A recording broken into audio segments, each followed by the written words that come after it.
So, the AI honeymoon is officially over. Ads are coming to ChatGPT, Meta is quietly shutting doors it once threw wide open, and OpenAI just signed a deal that could make AI respond faster than human thought.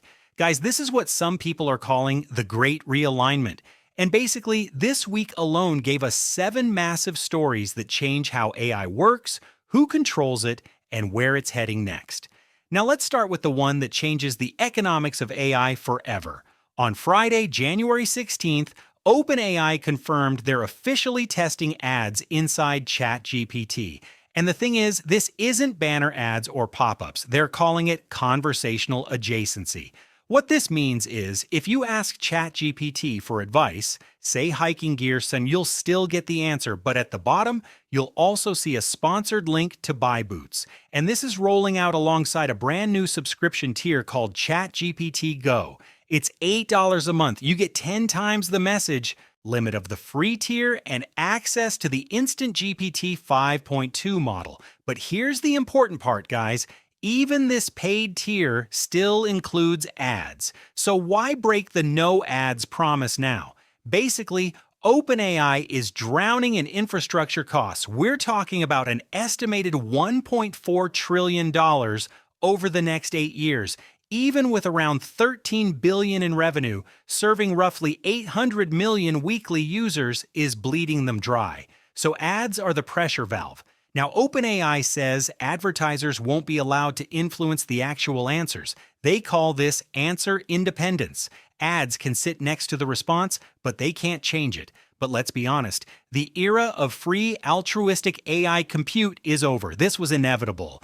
Now, while OpenAI is chasing revenue, Meta is chasing something else entirely: raw power. This week, we got our first real look at Llama 4 Behemoth. And guys, this thing is insane. 2 trillion parameters. That completely shatters what we thought was feasible. To make it usable, Meta relies on a mixture of expert setup, meaning only about 288 billion parameters are active at any given time. It's also natively multimodal. Text, audio, video, all treated as first-class inputs. But here's the twist. Every celebration has a funeral. Reports now confirm Meta is pivoting away from open source. Their next flagship model, codenamed Avocado, is expected to be fully closed. No waits, no public release. The era of Mark Zuckerberg handing out the crown jewels is ending. So why the sudden lockdown? The thing is, Meta feels burned. Chinese labs like DeepSeek have been using Llama's open architecture to build rival supermodels. Internally, tensions are high.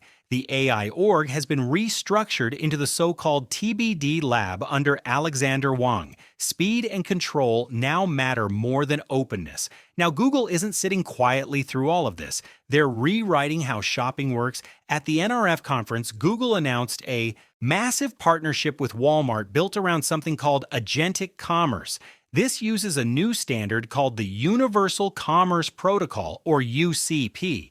Basically, it lets AI agents talk directly to retailer inventory systems. And this is where it gets interesting. Instead of giving you a list of products, Gemini can now plan an entire purchase. You ask it to plan dinner, it checks your buying history, it looks at what your local Walmart has in stock, it picks your preferred brands, builds the cart, and you pay instantly with Google Pay. And it's not just Walmart. Target, Etsy, Shopify, they're all adopting this protocol. So what's really happening here? This is a survival move. Google knows that if people start buying things directly inside ChatGPT, traditional search collapses. By owning the transaction layer and tying it to Walmart's 30-minute delivery network, Google is turning chat into the new shopping mall. Now let's pause software for a second, because buried in all this was a hardware announcement that changes everything. OpenAI quietly announced a partnership with Cerebras, adding 750 megawatts of ultra-low latency compute. Cerebras builds wafer-scale chips, single chips the size of a dinner plate, no memory bottlenecks, no GPU clusters. What this means is real-time AI, no thinking pause, no delay, you talk, it answers instantly like a human. Cerebras CEO calls this the broadband moment for AI. Just like broadband unlocked streaming video, this kind of speed unlocks live voice translation, real-time video generation, and truly conversational agents. And now the ad push makes sense. Speed like this is insanely expensive, but it's also addictive. Now, the biggest admission of defeat in modern tech happened this week, and people are somehow underreacting. Apple confirmed that Google's Gemini 3 will power Siri 2.0. After years of secrecy, Apple realized they couldn't build a competitive model fast enough on their own.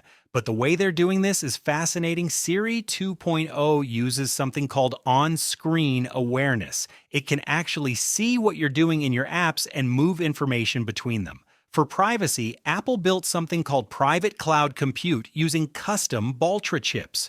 Your data enters a stateless vault. Even Apple engineers can't see it. Google's model processes the request without logging anything. So here's the paradox. Apple reportedly pays Google about $1 billion a year for this. In return, Google gets access to 2 billion iPhone users. But there's a catch. You'll likely need newer hardware. iPhone 17, maybe the 16, which means a massive forced upgrade cycle is coming. Now we have to talk about the danger in all these new AI agents. Anthropic just launched Claude Cowork, designed to automate your desktop. Sounds great. But researchers at Prompt Armor found what they call a lethal trifecta vulnerability. Here's how it works. A hacker hides invisible text inside a document, white text, size 1 font. You download it. You ask Claude to analyze it. The hidden text instructs Claude to run a command that uploads your private files to the attacker's account. And the worst part? Anthropic reportedly knew about this since October, and it still isn't fully patched. This is the fallout of vibe coding, shipping fast, letting agents touch file systems, removing humans from the loop. When you give AI permission to move files without explicit approval, you're basically handing over the keys. Finally, let's talk about the hardware powering all of this. Nvidia isn't just selling GPUs anymore. They're building what is essentially an industrial AI operating system. This week, they announced the Rubin platform, which cuts the cost of running massive models by 10 times.